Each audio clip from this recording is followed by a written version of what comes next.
Are you an electronic musician who wants to play a live set using different boxes, but you struggle with really nailing down your sound?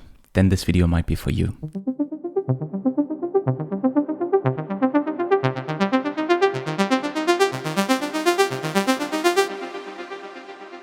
Hi everyone, my name is Kvndra. I'm an electronic musician and live act, and today I want to talk with you about my mastering live rack which I created in Ableton Live for my live sets.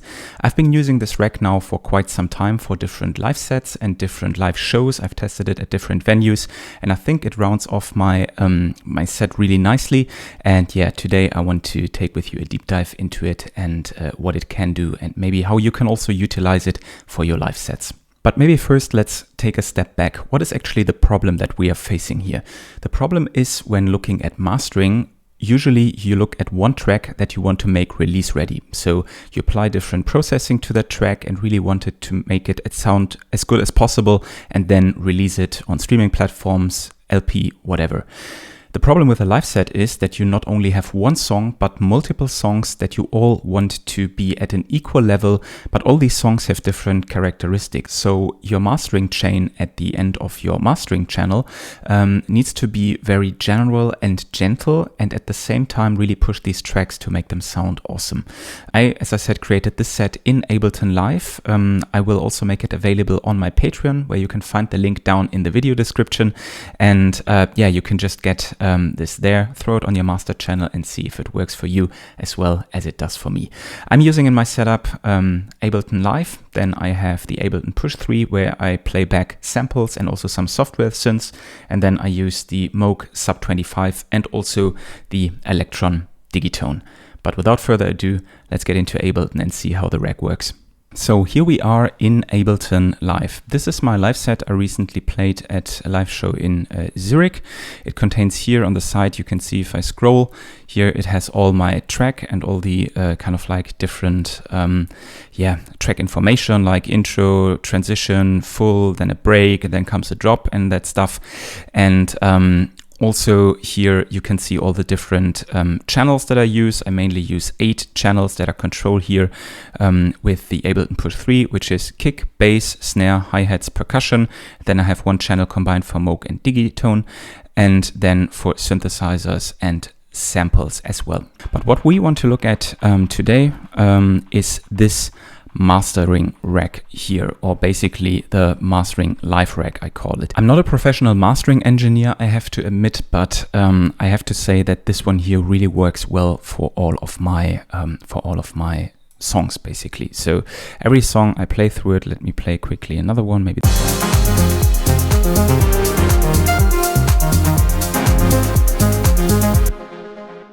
this one here.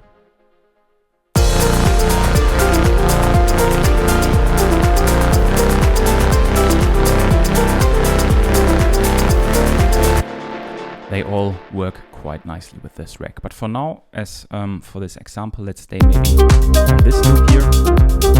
And let me, for the beginning, switch off all the devices that are on here and then go quickly through them and what they do. Basically, in general, you can say that the mastering process for this rack comes down to 3 different steps. The first one is equalizing, then the second one is compression, and then the third one is limiting. And for all of these, I use 1 or 2 devices to make that happen. At first, in the mastering rack, we start with the EQ8. EQ8 is Ableton's stock equalizer, and it's, I think, very commonly known. And I use this one here actually to just tame a little bit of the low end here. You can hear it now. Actually, you might need to bring up the volume a little bit. I'll give you a warning in the end when I turn off the limiters, because that's then really when the loud signal is coming back, and then we can also do some A/B comparison. So for this one, you can really see there's a lot low-end information going on, which I don't want for this, so I'm really shaving off the low end here. You can already see here on the side I have different macros mapped. Basically, They are in different colors. The first one controls the equalizer, second one the compressor, third one stereo mono, and then the last one controls the limiter. So I have all of my controls at hand when I need them live. So for example, the engineer at the venue might say, your bass still is a little bit too loud. Can you bring it down? I can say, no problem. Let me just bring this low cut back a little bit, maybe like this. Then we have even less low end information. Okay, and then I'm just here shaping off the high end at 20 kilohertz. This is usually where the human ear stops. You could even bring this down a little bit more to give your mix a little bit of energy back that you can use later in compression and limiting stage, but I like to leave it here to have kind of like the maximum of sizzle going on in the high end as well. That's basically everything that the EQ8 is doing. So just shaving off some low end and some high end. So usually I have this open, but for now I will close it and continue with the second device, which is a channel EQ.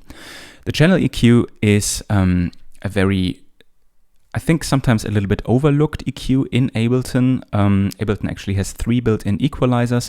The channel EQ is quite nice because it emulates an analog equalizer unit as you would have on a mixing console, and therefore it allows you to make very gentle dips in your mix, and for me at least works very nicely and also sounds great, which is why I choose it. I realized throughout all of my music there's one area that causes a lot of problems, and this is in the mid frequencies around 300 hertz.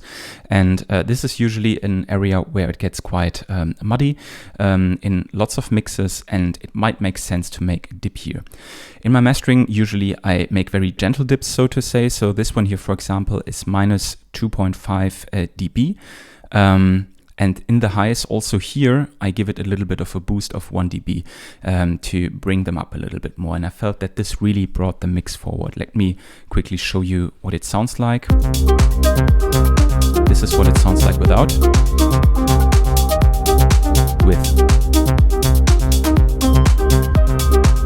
Without.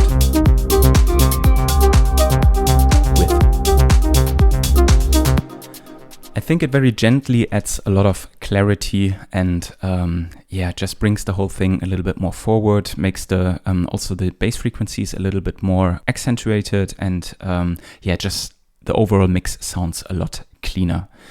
This is actually all I do for equalization. Then switching on, next we have the multiband dynamics. Multiband dynamics is, so to say, Ableton's multiband dynamics plugin. It's an enhancer and a compressor at the same time. I only use it here for compression.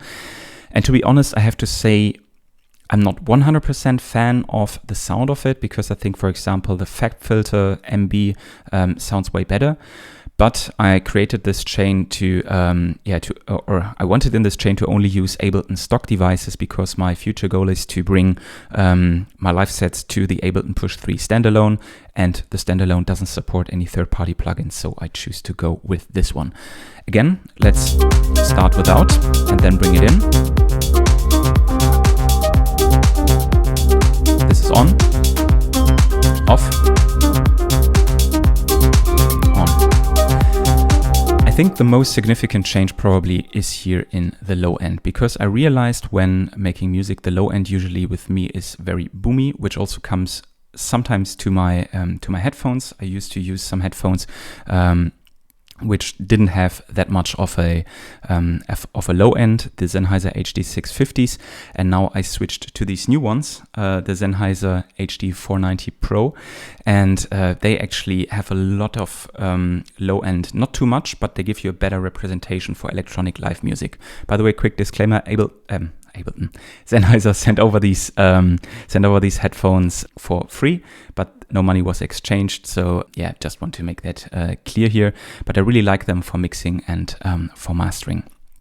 Let's take a listen to the low end, because here I think it's most significantly. This is with the multiband for low end off and on. I think it brings the whole dynamics a little bit better together and makes the whole low end way more punchier and way more under control, which is something you need to be very, very careful about when doing or when playing live sets, because I think the live sets, depending on the venue and the speakers you have, if you have too much low end going on, it will just kill all of your energy. So compressing the low end, at least for me, really helps. And you can also see here we have a gain reduction of minus 4.9 dB, which already is quite a lot when kind of like mastering. I try to set myself a maximum of gain reduction or gain enhancement of 5 dB, which already is a lot in the mastering stage, but here for me it really felt right. And also you can see here that I'm just bringing back up the gain at 3.5 dB. So actually I'm losing about 1.51 dB here, which actually is fine because it equals out throughout the set quite nicely and makes the low end a little bit less prominent, but at the same time it sounds overall louder or in the same loudness. Then moving on for the mid frequencies, you can see already much more gentle compression.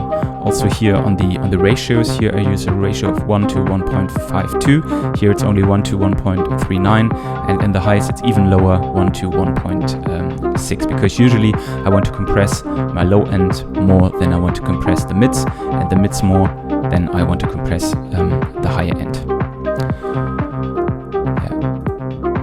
Without, with. Also here, just brings the whole thing gently a little bit more forward, which I really like. And then for the high frequencies, around 2 dB of compression, off.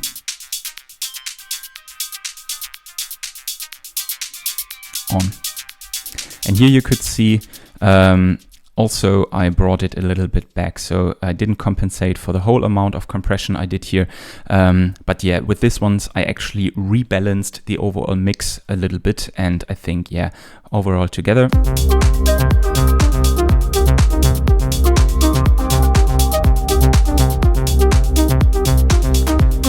it sounds way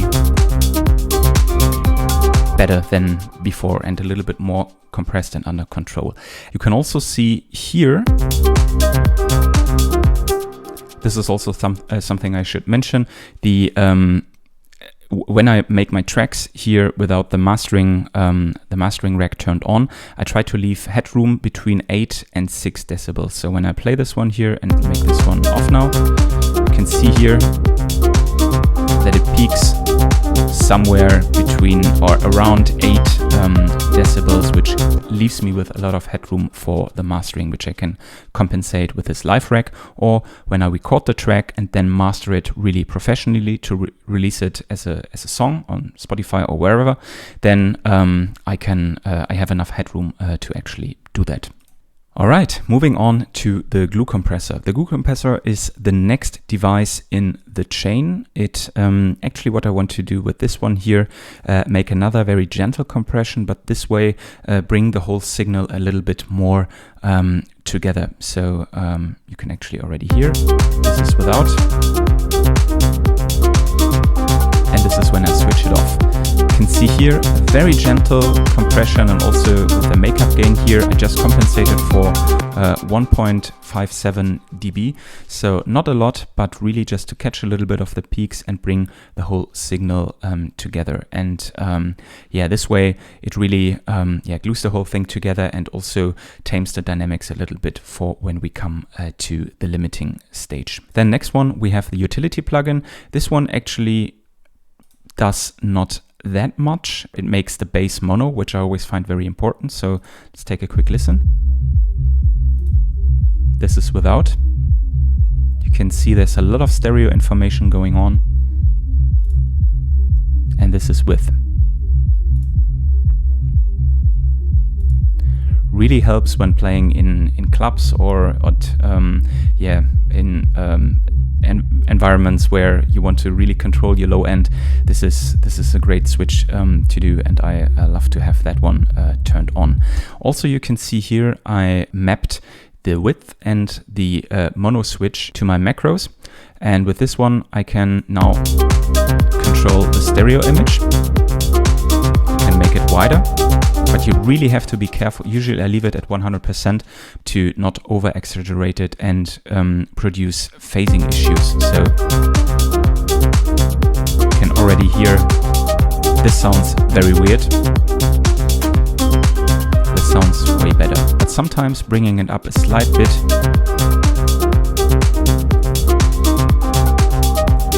can make a nice difference, especially when I do my live streams and play a live set here on YouTube. I like to bring it up just a tiny bit. And then the all mono switch, basically, if I switch it all the way to the right, makes the set in mono. Very helpful to just do quick A/B checks of how the set actually sounds in mono, which is always important because some clubs and some venues just have mono speakers, and then you really want to hear how your set actually sounds in mono. Now, before we move on to the limiting stage, let's quickly compare what all the processing that we have applied now does to the sound. I will for now switch off the mastering rack and start with the unprocessed sound. And now I'll switch it on.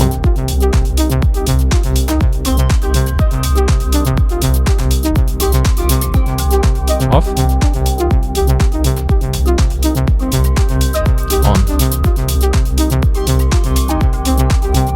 Off, on. I don't know how you feel about it, but to me it sounds much more organized. The signal is way cleaner. Also the low end is way more punchier and way more clean. And the overall sound is just way nicer glued together. And this is exactly what I want to now bring the sound to the limiting stage. And as I said, little warning, the limiter is now being activated and we will add 5 dB of loudness, which is quite a lot. So you might bring your overall volume down a little bit. So let's bring in the color limiter.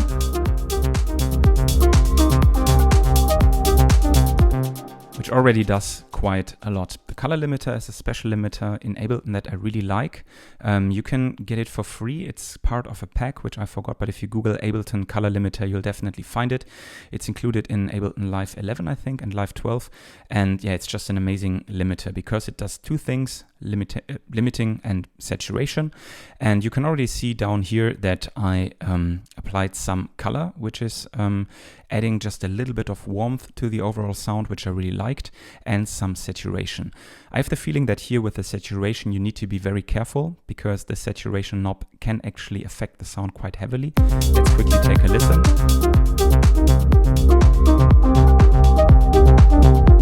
You can already hear, big change. Makes the sound a lot darker and of course more saturated, and I really like to apply just a tiny bit to not make it over pronounced. Same here with the color.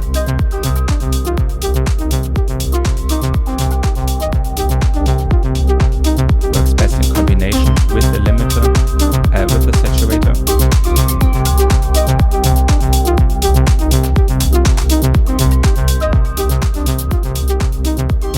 Also here, I just want a very slight effect on my sound through that, but overall I think it sounds really nicely. And then of course I use it to bring the loudness up quite a fair amount, so you can see we are already here a lot louder than before, now at around -3 dB.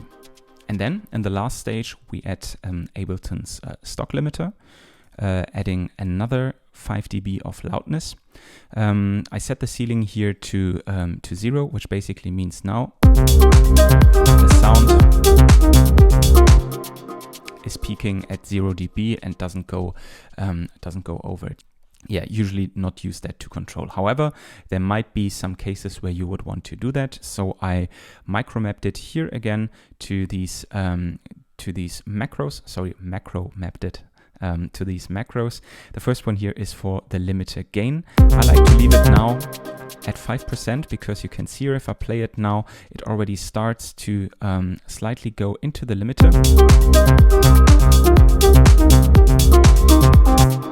And the limiter is starting to apply some gain reduction. If I now bring this one up, you can hear that the overall loudness becomes louder, but obviously also the distortion becomes more.